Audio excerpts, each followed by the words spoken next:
I'm seeing some prevalent myths in the industry. The first one is that this update is targeting AI content. What Google specifically says they're trying to reduce is low quality, unoriginal results from search. And when it comes to content types, Google is saying scaled content creations, abusive behavior, producing content at scale.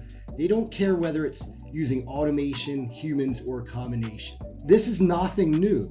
Google has been going after low quality content since Panda a long time ago. You don't want to create doorway pages, right? You don't want to use low quality, unoriginal content. It doesn't have anything to do whether it's AI content or not. In my agency, Chaz Edward Digital Marketing, we do use AI. We use AI to help us generate outlines for content, to do content briefs, and to do the rough draft of content before it goes into human revision. AI is fine if you teach GBT about the brand, about the topic.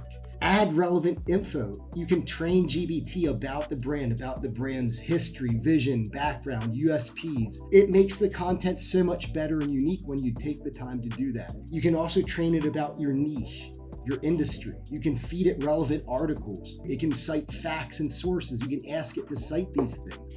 That starts making this content way more unique when you do that. And then when you add the human touch, there's no issue with using AI in content generation.